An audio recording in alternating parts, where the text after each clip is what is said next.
Hey folks, David Frost, My Strategic Forecast. You're here for another episode of Common Sense Market Analysis. Today is Thursday, June 16, 2016. We're looking at a daily chart of the SPY or SPDR, which is the proxy for the S&P 500. So there's a lot of stuff to go over today, so let's get rolling. Basically, we saw a gap down this morning, and let's go over to the 10-minute chart to review what happened. So we saw a gap down this morning. The market made a low, ironically enough, or is it really irony, or is it just mathematics, that the market made a low just slightly above our trend line that we drew in, and the low today was 205.59. So 205.59 retested in this candle here, and then the market took off to the upside. Our trend line was at 205.51. So we missed it by 8 cents. Missed it by that much. Now I just gave away my minimum age by virtue of missed it by that much, and we'll see who picked up on that. Okay, so this was a reversal day. So we basically came into the 205.51. The nonsense around the Fed from yesterday into today, all the talking heads, I don't even know what they were talking about today. I'm just sure that as the market was down in the morning, it was all the economists paraded on TV and all the Fed talk and all that stuff. And then when the market turned around, the bias became bullish. And let's keep in mind a couple of things going on, okay? So number one is we talked about the reversal today in the SPDR. That is a bona fide reversal in my book. We made a low. We almost filled the gap. I'm surprised we didn't. So that's a little bit interesting. But the way I generally view a miss like this, okay, so where we're coming down to fill a gap, we come up a little short and then take off to the upside, that's actually a bullish bias, or that really promotes or spells bullish behavior. The fact that we missed the downside target and took off to the upside, that's bullish. Okay, so that's one thing. So we almost filled the gap. Market took off. We had short covering. We had options expiration this week. The market's been up. It's been down. The institutions are having a field day picking up the expired or the almost expired worthless calls and puts in both directions, and you can see what they've done is they took the market all the way down and then they ripped it back this week. How about all the people that got short over the last day or so, playing for a breakdown after the Fed meeting, and what happened? We saw a reversal. And so what does that mean going forward? Before I go through that, I just want to make mention that tomorrow there's a dividend being paid in the SPDR. So if you're looking at the SPDR chart, you're going to see a differential between the actual value of the SPDR at the open tomorrow and where today closed, and whatever the market opens tomorrow will either exacerbate or make up some of that differential. But you will see a gap tomorrow early in the morning on the SPDR, and but it's not going to really affect the long-term outlook. It's not going to affect the long-term, I shouldn't say outlook, it's not going to affect the long-term mathematical levels and things like that. It all kind of settles out over the next day or so. So by early next week, it'll be all back to normal. So where do we go from here? So what I think is, I think this bottom will hold for a period of time. And the period of time, most likely scenario right now, is between now through the 4th of July holiday weekend. So that's about 3 weeks, give or take. Okay, so my theory is, and it's not really just a theory, but what I think is going to happen is we're basically going to float around. We'll go up, we'll go down, we'll go sideways. The volume will begin to get lighter and lighter. And by the way, today's move was on volume. I don't remember whether I mentioned that before, but it was on 148.5 million shares against an average daily volume over the last 90-day period of time, average volume of less than 90 million shares. So a considerable pickup. This is institutional participation. This is called accumulation in the market. Okay, what it is up in this zone at the top, this is called distribution by the institutions, And this is called accumulation by the institutions when you see sharp move like that. Okay? So they distribute relatively slowly into a rally, and then they accumulate relatively quickly at bottoms, or create bottoms for that matter. All right, so net is we'll probably find that this low should hold through the 4th of July weekend, and then after that, my expectation is more downside coming. But let's play it one day at a time, 1 week at a time, and that's where we're going right now as far as the chart says. IWM. Similar looking chart than as the spider, although it wasn't as strong as the spider throughout the day today.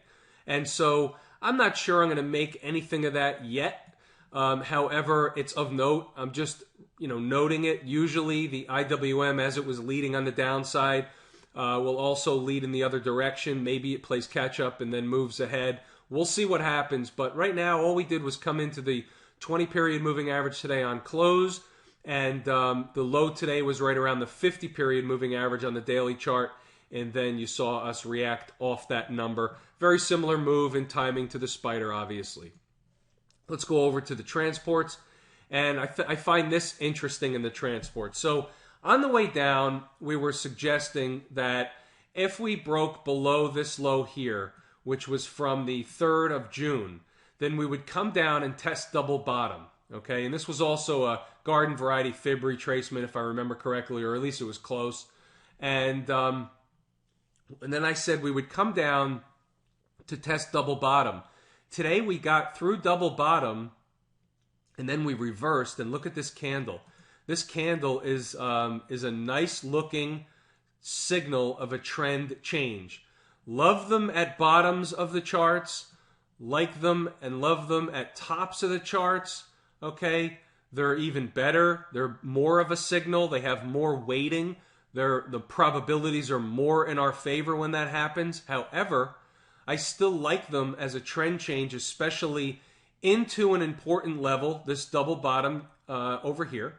And also, the type of reversal we had today in a broader index, the S&P, and several other factors that lead me to believe that this low should hold for a little while. And I think this market will want to get, and the transports that is, will want to get back up into at least the 72.20, 72.25 area over the next couple of weeks. I think that's absolutely possible, and it may also present, I should say, another shorting opportunity. But this, to me, looks like it's going to hold for a little while, probably a 2 to 3 week period of time on this low from today, if that signal plays out the way it normally does.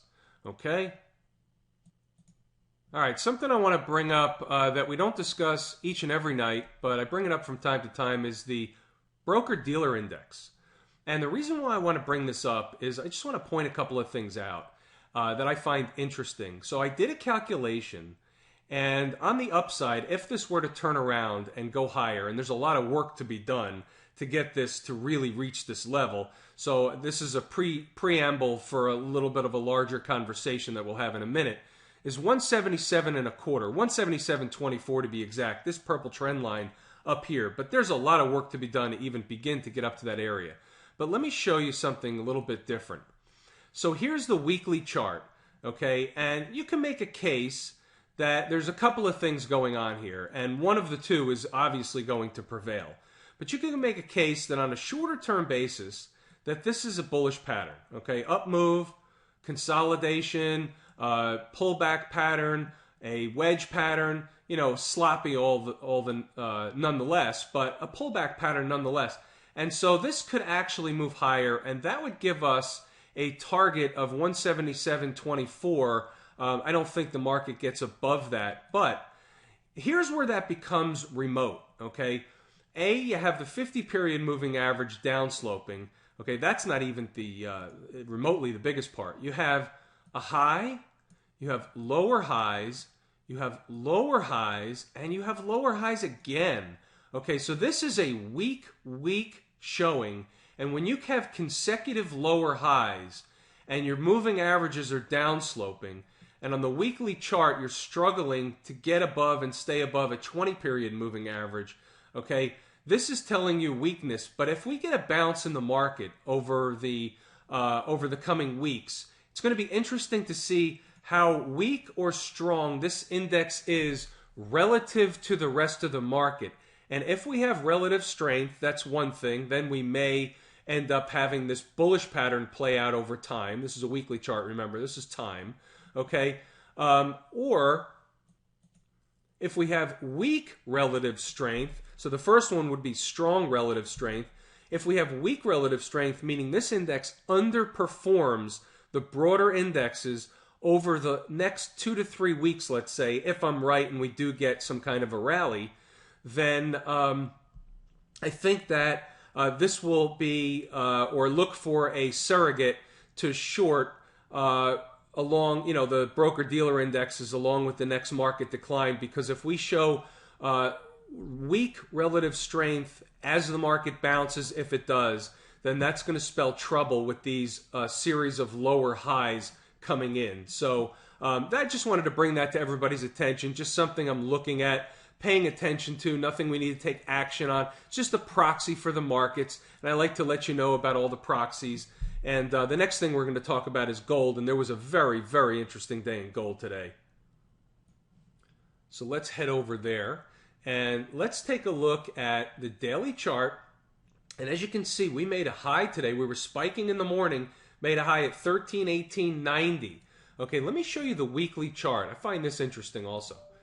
Okay, find it a little surprising that we came up short of the 200-period moving average, which today came in at 1321.49. But we came up short nevertheless. And what I find interesting is, if you remember the conversation that we had a few minutes ago about the spider not filling its gap and coming up a little bit short, pulling back to fill a gap, and that was a sign of strength in the market. So the fact that it couldn't get down to fill the gap and took off to the upside on a reversal, that showed strength. This, on the other hand, on gold, on the weekly chart, I have to view it as a mirror image of what I view the spider, which is weakness. And if we weren't able to reach by a couple of dollars the 200-period moving average on the weekly chart, to me that's a sign of weakness. Not long-term weakness, but weakness for now. And what we saw was, and it's going to be interesting to see where we close tomorrow. What it looks to me is happening, and because tomorrow's the end of the week, and it'll make a determination of the look of this weekly chart.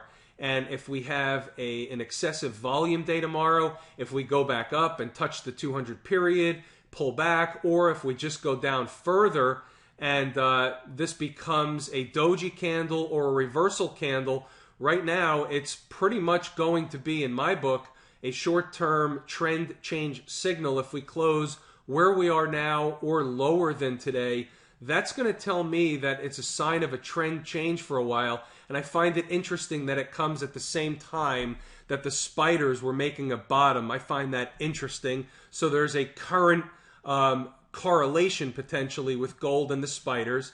At least today there was.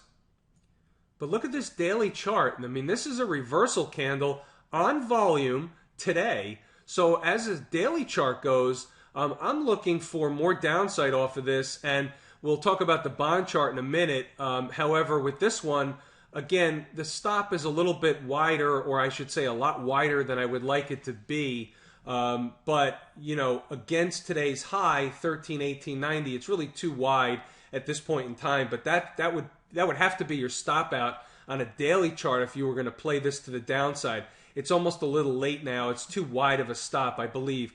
But on a retracement, if you get a retracement tomorrow up to 1300, you can consider that, even though it's still an $18 stop, but you can consider that a trade if we get a reversal, a retracement, then you can play against today's high on the short side in gold. Let's take a look at silver. By the way, this is just for the next couple of weeks. There's still higher prices coming in 2016. I'm pretty confident of that. Same really thing in silver going on, only we weren't making new highs in silver as we did in gold. Is that a sign of anything? Is silver more tied to the economy? And is that a sign that we just made a lower high? It's possible. We're going to keep our eye on that. I think it could be a canary. It could be something of a leading indicator, potentially. Let's see how things develop. I'm keeping it in the forefront of my mind, and we'll just make it of note. But I think it's interesting nonetheless how silver has a slightly different look from a longer-term perspective than gold. And if we just go back to the gold chart to get the look, you can see how we pierced through the high today, and silver we weren't able to get to the high. So I find that interesting. A little bit more strength in gold. We'll see if we're going to read anything into that. We have to see more evidence that it's more meaningful than just mentioning it for the first time today.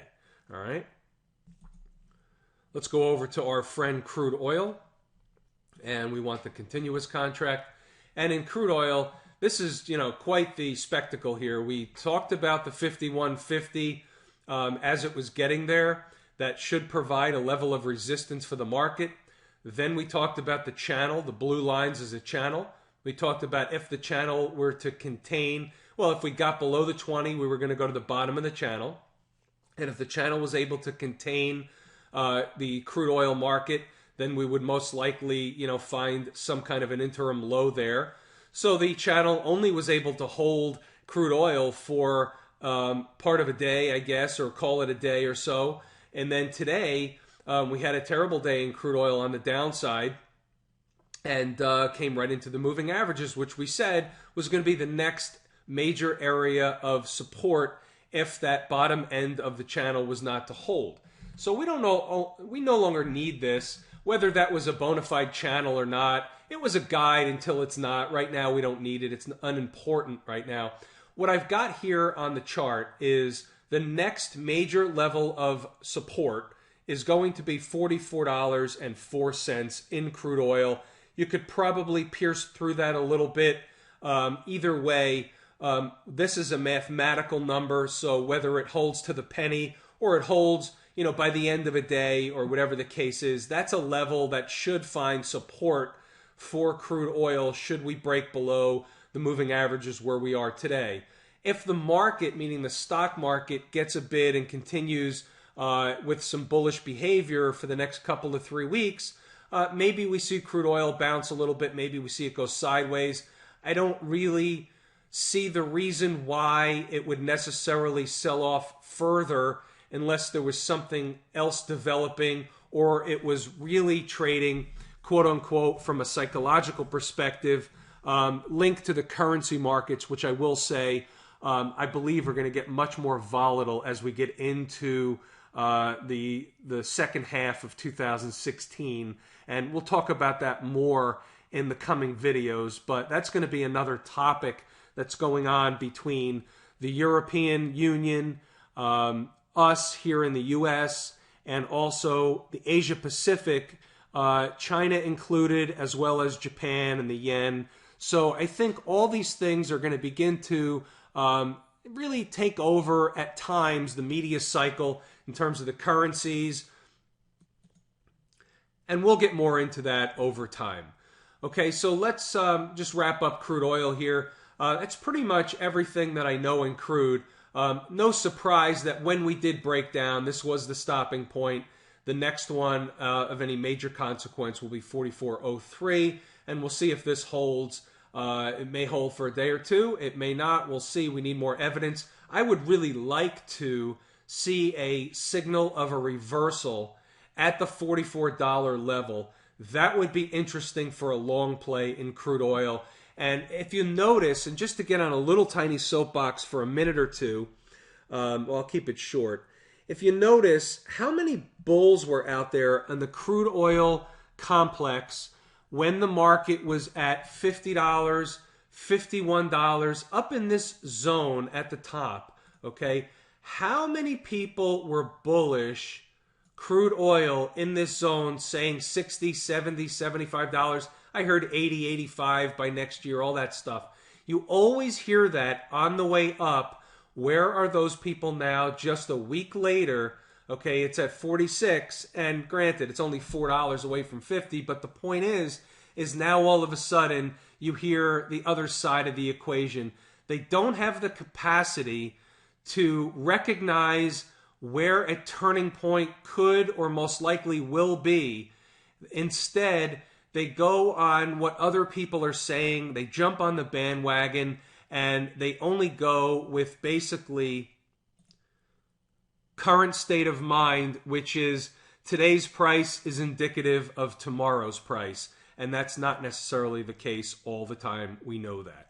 All right, let's go over to the bond market. And in the bond market, yesterday I told you that you were able to short the bond market against this high here. That turned out obviously not to be true. That was not a reasonable trade. I hope nobody took that trade. It was just a thought. It was something that I discussed in part on Chart Lesson, because normally a large majority of the time that will work out, okay, when we see a trend change signal, especially at highs, which we did. So it is rare that we see them bust through like this. But we did see a reversal day in the bond market, the 30-year Treasury today. So this is interesting in and of itself, because if we start to see a pullback in treasuries, start to see a pullback in gold, we'll start to see hints of these correlations take place, and they'll be discussed ad nauseum in the media. But if we do see a rally in the spider and all these other things pull back, inverse, they're going to start talking about how the relief rally is coming, because you can see the air coming out of gold and the bond market was overcooked and all this stuff. And the reality is today was a reversal day in the bond market. Even though the signal was 2 days ago, today should mark a reversal. We gapped up, made a high, finished near the lows. So therefore, that does classify as a reversal. Let's see what the following day or so brings to the bond market. Before we move on, let's just take a look in comparison at the yield on the 30-year Treasury. And you can see here, we pierced through the double bottom, and this just at maximum bearishness in yields, talking about negative yields I heard at some point today, maybe yesterday. This is at the point in which you see if this will be a reversal or if this will mark a short-term low in yields. Just interesting how this stuff plays out over and over again. Obviously, we made a low in yields because we made a high in the bond price themselves. And here's the 10-year Treasury, which is a common benchmark on Wall Street. And this is another trend change signal. Okay, 10-year, whoops, I didn't mean to do that. 10-year Treasury yield is showing a bottoming signal right here. Made a low, pierced through it, made a reversal today, finished with a pseudo doji candle. This should mark a low, lower bond prices coming. That should be now first a good trade. Forget the trade from yesterday. Sometimes we're right a day late and a dollar short, but that's just the function of the market. That's what makes a market. All right, so let's go over to the dollar. And this is a weird day in the dollar. It's called a spinning top candle for the most part. Big up move, down move.